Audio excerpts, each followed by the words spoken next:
हिक दफ़ो हिकु सहाबी नबी करीम सल्लल्लाहु अलैहि वसल्लम वटि आयो ऐं अर्ज़ु कयऊं, या रसूल अल्लाह, मूंखे इजाज़त ॾिनी वञे त मां बि अल्लाह जे रस्ते में जिहाद करणु चाहियां थो। नबी पाक वॾी शफ़क़त सां ॾिसी ऐं पुछा कई, ए जवान, छा तुंहिंजी माउ ज़िंदा आहे? सहाबी चवण लॻो, जी हा या रसूल अल्लाह, मुंहिंजी माउ ज़िंदा आहे। नबी करीम मुस्कुराए ऐं फरमायो त पोइ उन जी ख़िज़मत केरु कंदो? तूं पंहिंजे माउ पीउ खे अकेलो छॾे जिहाद करणु चाहीं थो त? सहाबी इहो ॿुधी रोअण लॻो ऐं सहाबी चवण लॻो, या रसूल अल्लाह, मूं ॿुधो हो त सभ खां वॾी इबादत जिहाद आहे। नबी पाक सल्लल्लाहु अलैहि वसल्लम खेसि फरमायो त ए जवान, अगरि तुंहिंजी माउ ज़िंदा आहे त उन जी ख़िज़मत ई तुंहिंजो जिहाद आहे। जेको इंसान पंहिंजे माउ पीउ जी ख़िज़मत करे थो,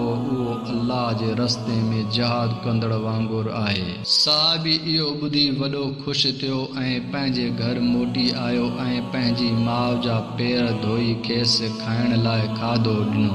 राति देर ताईं पंहिंजी माउ जी ख़िज़मत कंदो रहियो। जिन पंहिंजे माउ पीउ जूं दुआऊं हासिल कयूं, तिन हक़ीक़ी जिहाद